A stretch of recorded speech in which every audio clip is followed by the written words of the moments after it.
Remember when streaming was supposed to kill cable? No commercials, watch whatever you want, cancel anytime. That was the promise. But here we are in 2025, and you guys, these streaming giants have turned into exactly what we tried to escape.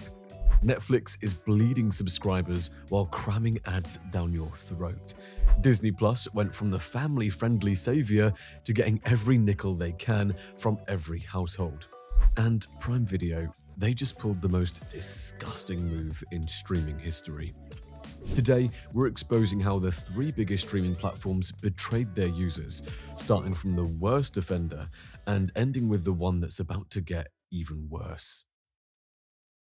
Let's start with the most recent slap in the face, Prime Video. And this one hits different because of how they did it.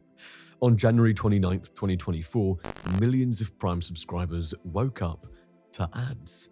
It was not a new tier or an option, it was just ads, forced into the service you were already paying for when Amazon decided overnight that your $139 annual subscription wasn't enough. They'd buried the news in a quiet blog post back in September 2023, 4 months before the ads went live. And most people had no idea. So when January rolled around, boom, commercials in the middle of your show. And if you wanted to remove the ads, Amazon graciously offered the solution of paying an extra $2.99 per month.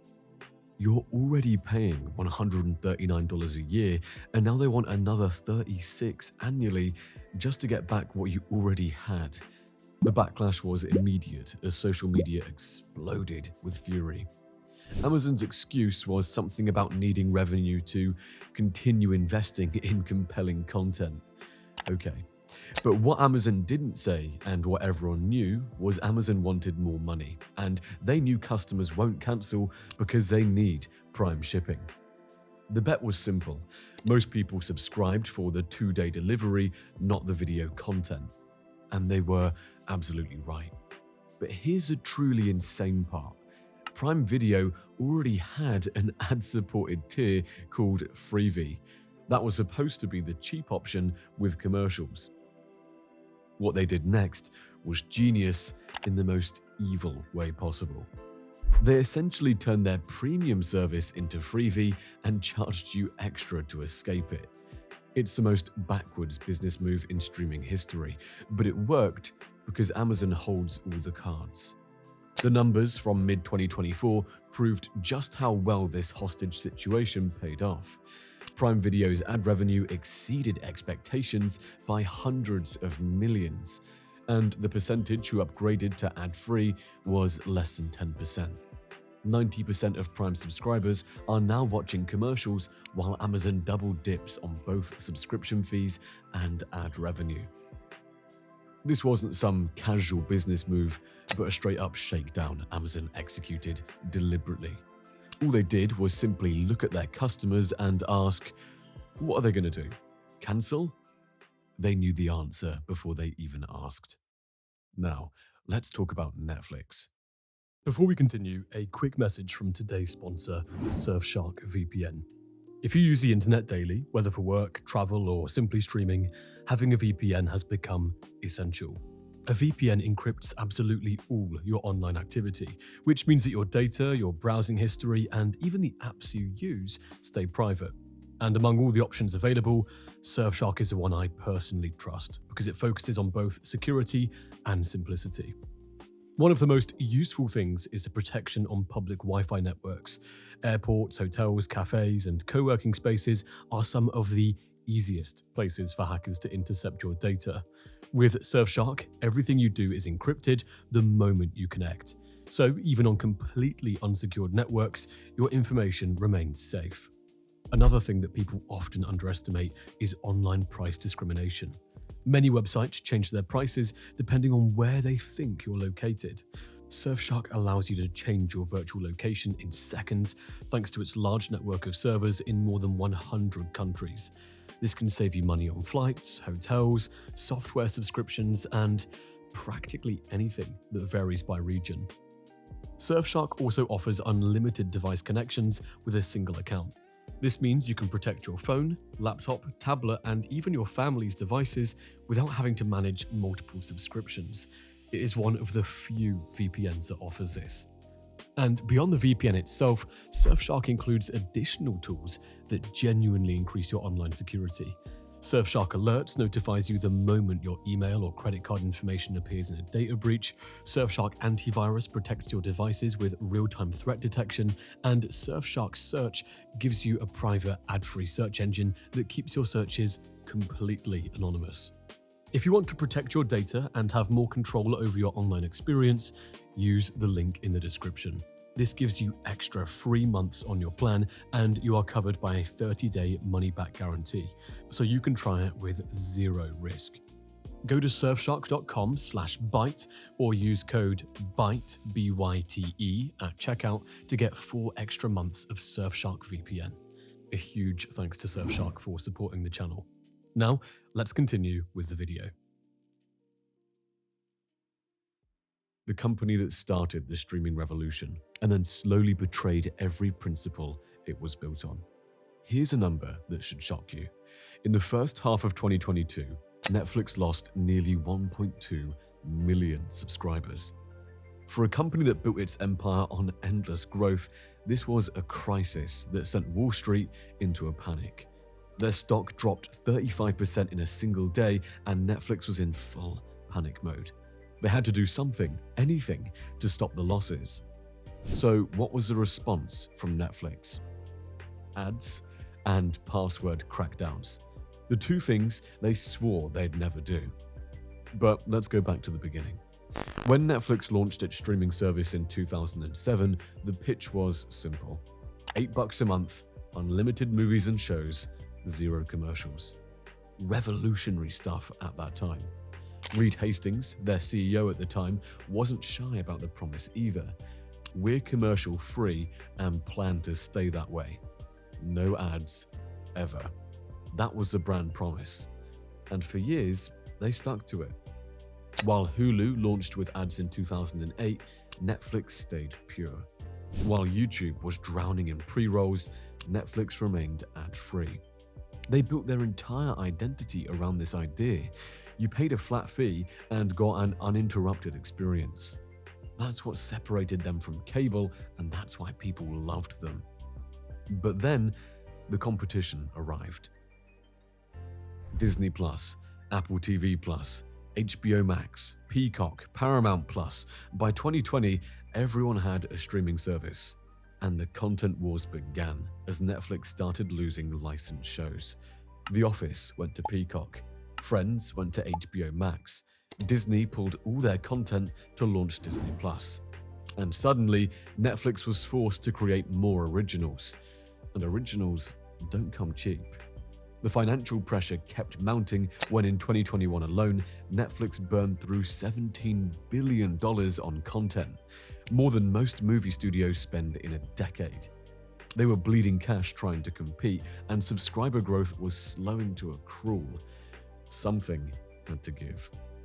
Then in April 2022, the announcement dropped that Netflix was exploring ads.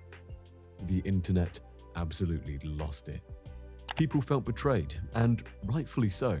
This was a company that promised to be different, and now they were caving to the same old model everyone hated.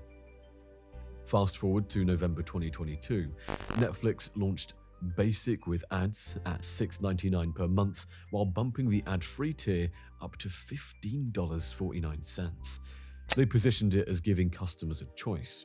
You want cheap? Watch ads. You want premium? Pay more. But here's a scam nobody talked about enough. The old basic plan at $9.99 got quietly phased out for new subscribers. Your options became brutally simple. Pay $7 and watch ads, or jump all the way up to $15.49 for ad-free.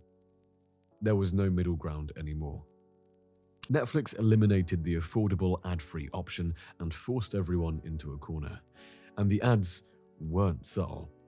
You had to watch 4 to 5 minutes of commercials per hour, which happened in the middle of episodes, and even sometimes right at cliffhangers. Netflix didn't just add ads, they created them to be as intrusive as possible to make you upgrade. Then came the password sharing crackdown. For over a decade, Netflix turned a blind eye to password sharing. Reed Hastings himself admitted back in 2016 that password sharing is something you have to learn to live with. It became part of Netflix's culture. Share your account with family, with friends, with your ex's cousin, nobody cared. But in 2023, Netflix suddenly cared a lot. They rolled out technology to detect account sharing and started forcing people to pay $7.99 per additional person outside their household. If you do the math real quick, you're paying $15.49 for ad-free, plus another $8 per person who's not physically in your house. So, a family of 4 living in different locations could easily be dropping $40 a month on Netflix for one streaming service. Netflix's justification was something about over 100 million households sharing accounts and not paying. And they painted password sharers as freeloaders stealing from the company. But let's be real, for years, Netflix encouraged this behavior. They even built their explosive growth on it. But when that growth slowed down, they turned around and punished the same users who made them successful. By the end of 2023, Netflix proudly announced they'd added 13 million subscribers after the crackdown. The media called it a win, proof that the strategy worked. But here's what they conveniently didn't report. Millions of people downgraded to the ad-supported tier instead of paying more. Netflix didn't gain 13 million premium users who love the service so much they'd pay extra, they gained 13 million normal users, many of whom are now watching commercials because they felt cornered. The transformation was complete as Netflix went from "we'll never have ads" and "password sharing is fine" to "pay us more or watch ads" and "pay per person or get locked out." They were now cable TV with a shinier interface.